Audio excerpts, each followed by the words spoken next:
Okay, well, welcome everyone. And this is the inaugural podcast for myrow. So we're going to hopefully overcome any technical difficulties that we have, but the magic of editing will perhaps assist us as well. So I want to introduce Volker Nolte. Volker is an author, a scientist. He is a coach, and he's also a competitive rower, master's rower. And Volker is the science advisor to myrow. And Kate is a competitive elite rower, and she is the aspiring Olympian, hopeful for the 2024 Olympics. And I'm excited to have you both here. And as you guys both know, and Kate has been doing coaching for myrow, and you'll see Kate on the myrow tablet. I'm going to kind of start off with one question, which I've thought about, but don't really have a great answer. I've heard various explanations, and some more simple, and some more complex, and some kind of like really like out there, like this doesn't make any sense. And that is about the damper setting. And Volker, I know you've got the science of this down pat, and a lot of people, including myself, were confused for a long time about what that really means, the resistance, and is it resistance? What really is it? How do you, what kind of analogy can you draw when you move that damper setting from low to high? And we can talk about drag factor too. And Volker, you gave I thought, a beautiful explanation in maybe one sentence in one of your books, which was that think about the damper, the resistance when you increase your damper setting is basically having dragging a can behind, the boat, or in this case, it'd be an ergometer, and you're just increasing the drag. So you're working harder to basically do the same meters. But there is a lot of confusion about it, and also we could talk about what's appropriate in terms of drag factor or damper setting. We could talk about what both of those mean, and when do you use one versus the other? What's the benefit of using low damper setting versus high damper setting? So maybe Volker, if you want to kick it off, and Kay, you can kick in as well and think about how you're using drag factor in your workouts.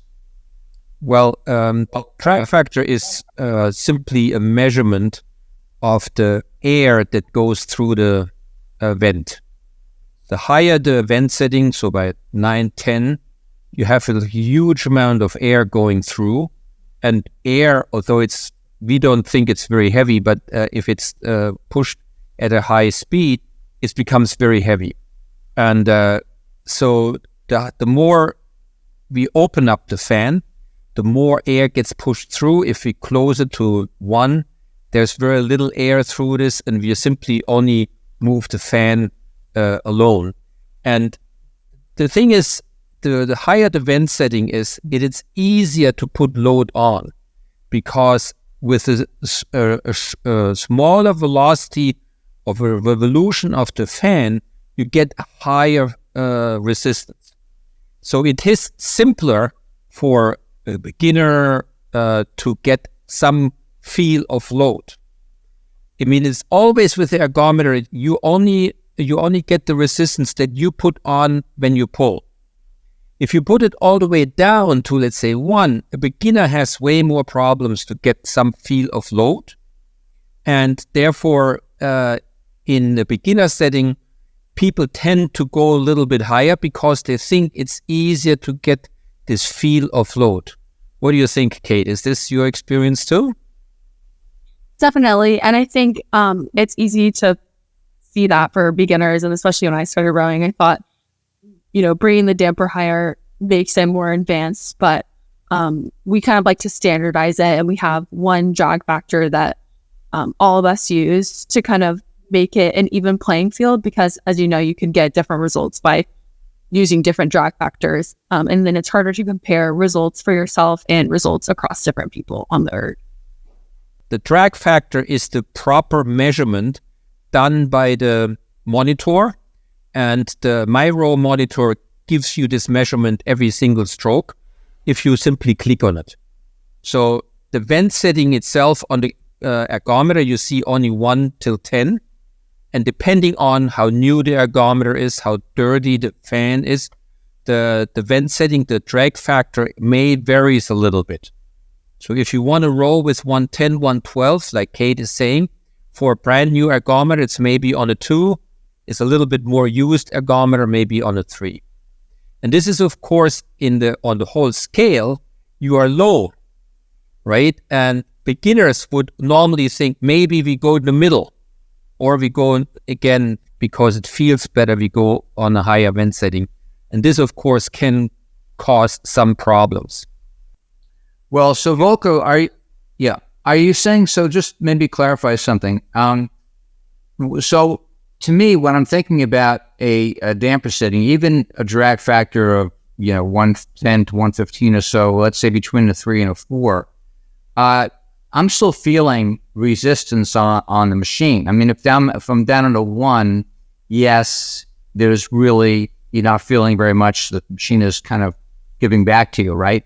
But on a 3 or 4, 110 to 115 or so, you are definitely feeling that resistance. But are you saying that for a beginner, again, notwithstanding perhaps the risk of injury, that is even too low starting out for someone to kind of get the feel of the machine? And what is the exact feel you're looking to achieve? Is that you just want to feel that load? And so what would you say is the minimum load or minimum damper setting / drag factor to kind of get the feel of that load, so you're getting the, let's say, technique intimate or feedback that you kind of need as a beginner? I mean, there is not such an ideal setting for every person. So not every person you can say in advance that for Kate would be 110. If Kate would be left alone, she may row at 120. And if you left alone, you may want to row on 115. It is really a matter what you want to achieve. And once again, you have to realize the load comes only with the speed that you pull on the handle. However, if you want to learn the rowing movement, you should try to do this light, relaxed, go through the movements, have someone look at you, maybe take a video so that you can see yourself, and then see which kind of technique you're doing. Are you doing some video once in a while, Kate? Yes, we utilize video a lot, both on the water and especially on the erg. And we actually have someone who will come periodically take videos of us from a lot of different angles at both a low stroke rating and a high stroke rating. And our coaches and our strength coaches look at the video and kind of determine where we need to work on our technique and what different exercises we can be doing to improve our erg. What about injury prevention on the erg? I mean, Kate was in a recovery mode from injury, but it's probably kind of a similar technique that you want to use to prevent injury as well. So what are you recommending, Volker, for injury prevention and also kind of recovering from an injury when you're getting back on the ergometer? I mean, there are, in a certain way, two things. Number one is, Kate said, if you are prone to injuries in your back or you're coming back from an injury, start with very low vent setting and do this very, very light. Don't try to pull very hard. Try to keep it light and try to get a good feel. And the second thing is proper rowing technique. If you do a proper rowing technique, you are fine and you probably will not get injured at all.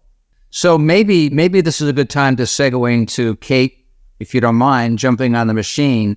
And perhaps, Volker, you could comment about the kind of proper technique to avoid injury or to recover. And then we could also talk, it'd be great to see some strength training demonstration too and what that really looks like. All right, so just full strokes. Why don't you row a little bit to warm up so you get a feel for it? And then we may want to get some positions and show the differences. Perfect. Right?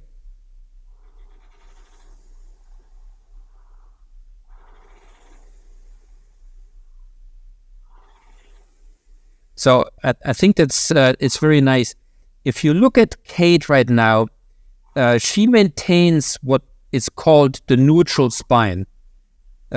Kate, if you don't mind, sit in the middle on the recovery, hands in front of the knees a little bit broken, yeah, and sit very relaxed that you have your neutral spine. Now you overstretched it a little bit. Before you had a little bit, that's better, right? So that you have a neutral spine.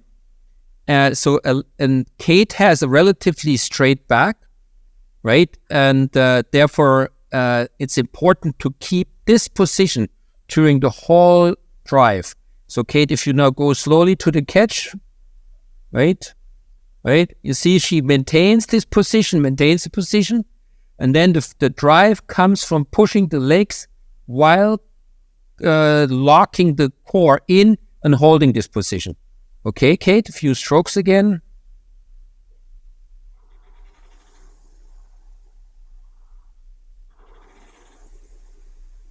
Very nice. Very nice. I mean, once again, she shows very well how she holds the posture, right? So very good. Thank you, Kate.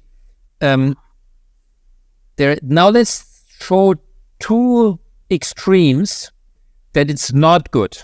So the one extreme would be really this like a turtle back, right? Can you do this without pulling? Yeah, so really bend back, right?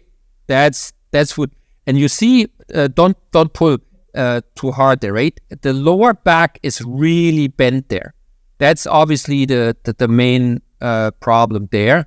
And for the finish, she would have to change the body position, and changing the body position means she's letting the core go, right?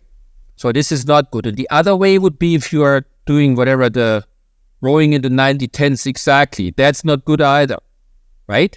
Because this puts now the vertebrae into a very uncomfortable position, and the single vertebrae are not being on top of each other. They are actually now bent a little bit, right? This would cause also problem, right? So the two extremes, this turtle back is not good, really bent. This is we rowed in the early 1980s. People were rowing like this, or this overstretching, which people rowed in the 90-10, 90-20s, right? Is not what we're doing anymore. The next important thing, and this is actually together with the posture, this is from my perspective, the major point is many people, when they are at the catch, if you go to the catch, maybe don't go totally with bent knees. Yeah, that's good. Now bring your upper body really forward onto your legs. We're doing something wrong now, right? And now if you would move the first part of the drive only with your back, not with your legs, if you're lifting the back, but very slow, exactly. This movement you see very often in what I call YMCA technique, right? If you go to the YMCA and watch people there who have no rowing background, this is what they do. Can you show this again, Kate, without pulling? I don't want to get hurt, right? So they're reaching forward, and then the first movement comes, and now the legs would come, right? Now you would push the legs to finish the stroke. Kate? Yes, right? Can you do this again? The video was a little bit strange here. So stop, upper body, exactly. That's the way. Gary, you saw this technique in the YMCA? Exactly. Well, you could cross the chains. I mean, in the gym, you see crazy stuff. Yeah, and this is, from my perspective, this technique together with improper posture is the most dangerous part of in order to get injured on the ergometer. The vertebrae move in this direction. Can you see this? This is what you call shear. And this is the dangerous part. There is very little force on top. So there is down the spine, it's very little force, right? The danger is this shear. And what happens is if the vertebrae move, part of the vertebrae hit the nerves. And this is where you get the spasm. So the nerve get so to speak, squeezed. They tense the muscle to protect this area. And this is where you get the back problems. And this is initiated in a way because you've lost that brace, the bracing from the core. If you don't initiate with a leg drive and you're initiating with the swinging of the back or swinging of the back, right, for pulling the handle, you're basically, you've collapsed yourself in a way you're not bracing the core anymore. Is that right? Correct. Is this Kate? Yeah. Kate, is this about what you are working on too?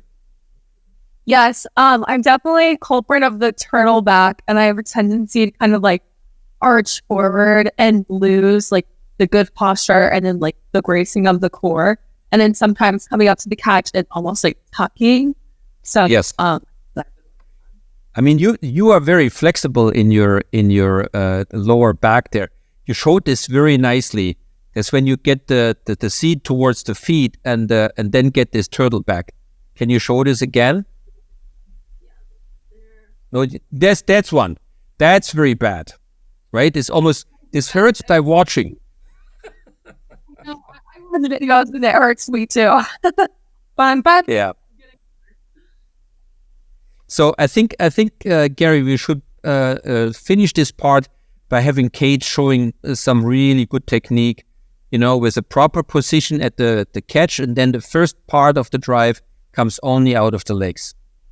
Right. And by the way, just a question there. Even if Kate initiated the drive with the legs, right, and didn't swing the hips first, so if the order of operation was correct, with that turtle back, you're still not braced properly in your core, so you can still injure your back, essentially, right? You always injure your back if you lose your what is called neutral spine. And this goes in both ways, turtleneck and overstretching. Both is wrong. If you have what's called the neutral spine, your vertebrae sit on top of each other as they should be, right? And this is what you want to maintain. And there's actually, I read a paper about this. If you do this correctly, that you are initiating the drive with your legs, what happens is there's actually a reflex. And if you do with more resistance, you are strengthening all of these muscles. Right, and the point again would be, and I mean, Kate would have to be a little bit careful there. I don't want to re-injure this, right? Or you feel when it's correct. So if you get really up there, the movement gets slowed down, and by slowing down the movement, you can actually generate more force. The slower a movement, the more force you can produce. Pull the same effort, and we will see you go way slower. Would you mind? So give us maybe 5 strokes normal.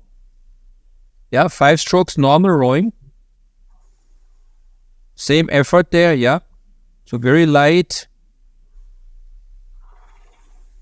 Here we go. So now put the vent on 10.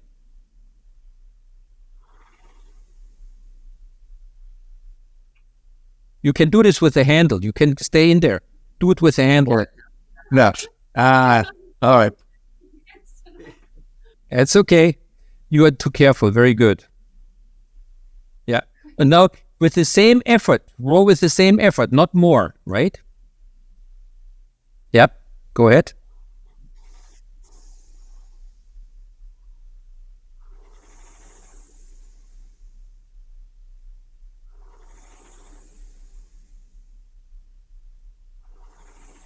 You see, it's much slower.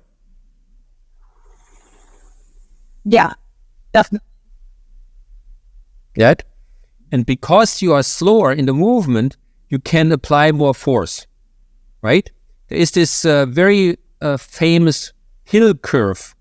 Hill. Hill is a physiologist from 1940 who studied this.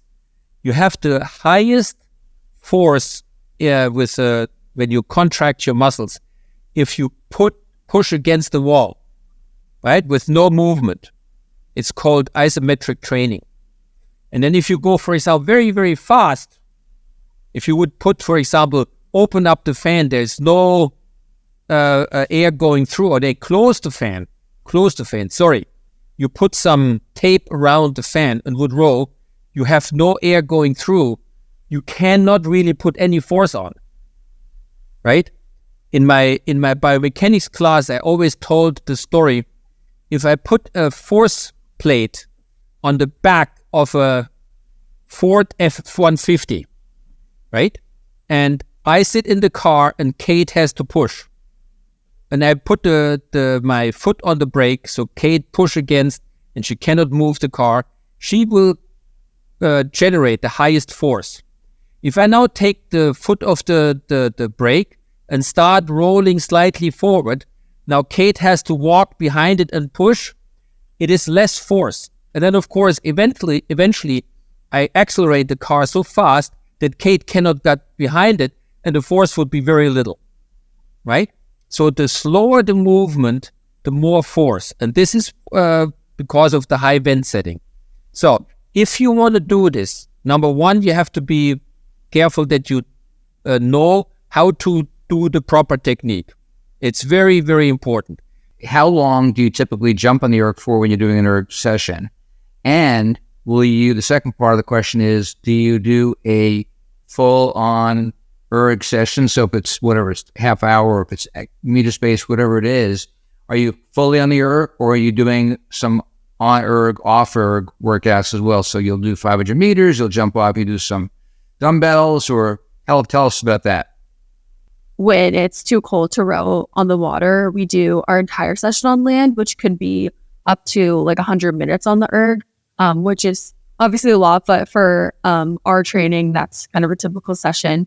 And then it kind of varies per person, the amount that they'll spend on the erg. So for someone like me who is kind of coming off an injury and maybe more prone to injury when erging like a lot of the time, I vary it a little bit more, and I'll do more time on the bike, and maybe not every session on the erg.